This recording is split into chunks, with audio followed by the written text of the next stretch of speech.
Hello, welcome to Budget Model Railways. So today I'm going to do a little bit more of an in-depth look at this layout concept. Believe it or not, I know it looks like a little set of drawers. Those of you that watched to the end of my last N-Gauge layout will have had a sneak preview of this, which is why it's always worth watching to the end of my videos. So this is something a little bit different. I wanted to come up with the idea of a complete model railway in a box, in a chest of drawers. It originally came from the idea of using a drawer so I could slide it away. And I then realised I could put the other components in the other drawers. Now this was in my wife's sewing room, not being used. It was all pale blue and pink with flowers on, hence the green repaint. So let's show you what's in here. So in the top drawer, we've got the actual layout itself. So this is a little N-Gauge Inglenook shunting puzzle. The back seam, I just need to tuck that bit in from the finger hole. The back seam was very kindly painted by my good lady wife, who's recently taken up watercolour painting. And so she custom painted that for me to fit, and it looks rather splendid in there. The buildings are the standard Peco and ratio buildings. It's quite good prices on most of them. All I've done is I've added some stone to the front there to make the platform look a bit more convincing. And it is one of the advantages of N that between Peco and Wills, and particularly the Gagemaster Kestrel range, there's some really good little buildings. So I'll just turn that a little bit and then you get a bit of a better look there. We've got a tunnel, classic tunnel mouth. So that's what's in there. In the second drawer, we've got, that pulls out, and we can turn that around. Change the camera angle.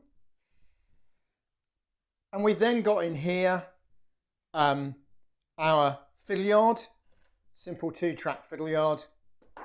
And we've got our controller already fixed in. And in there is the adapter for the controller and the linking pieces for the track.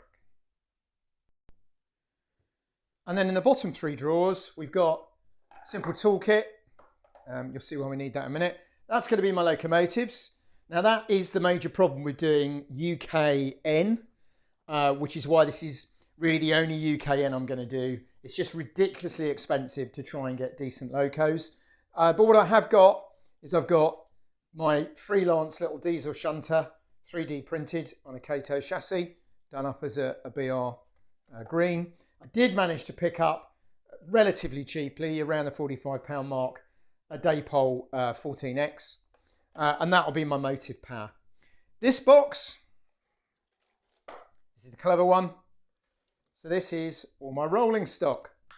So there's all my short wagons in there. Now, these are predominantly the excellent Peco N-Gauge wagon kits.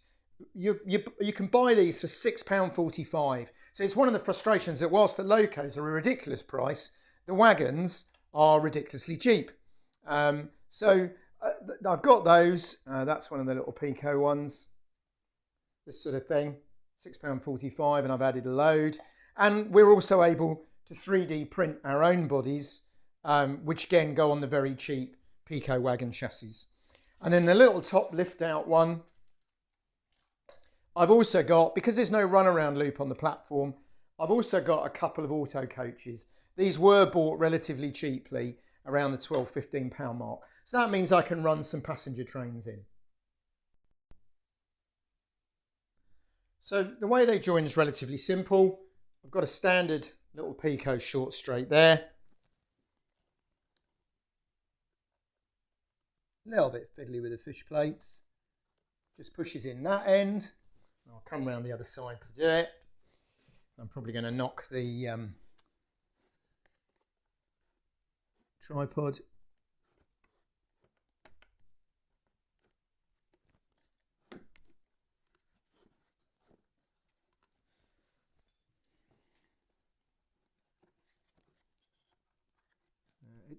There we go. And that connects in there. So that's how we connect them. And then I've got a couple of small brass screws and holes here and here, and I can just screw it together. And at that point, if I zoom out a bit, I've then got my layout and my fiddle yard. And the idea is I can do this. So where the conservatory at the moment is really cold, I can pick my box up, bring it, put it in the kitchen, and everything I want is there. And then I'm ready to go. And there we go. And then we're all ready to go. Typically, of course, it's stalled on the point. There we go, stalled. Track needs a little bit of clean. But there you go, you see, all runs quite happily. Fiddle yard just needs a bit of a clean, if I'm honest. But I am very pleased with the look of the layout. That's a nice little end of a branch line terminus, isn't it? And of course, being a Inglenook shunting layout, I'm going to need to clean that bit of track. There we go.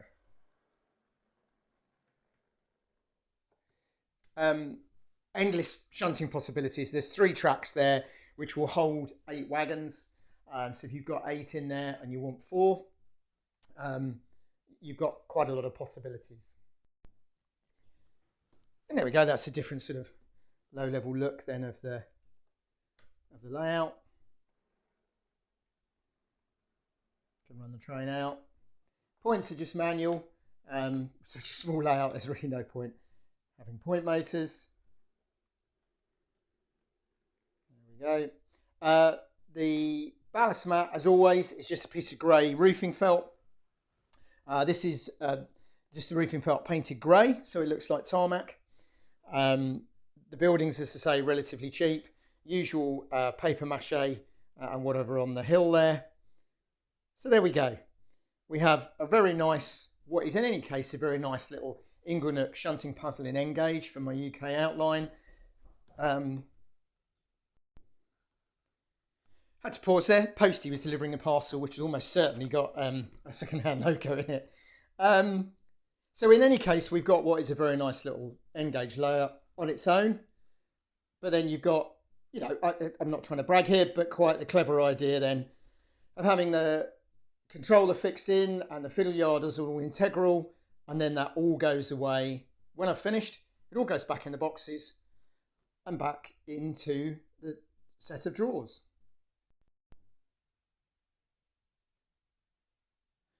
And there we go, all cleared away. And that's my complete N-gauge model railway layout in a chest of drawers. It can live like that on a shelf, and when I want to get it out and play trains, I can do what I've just done.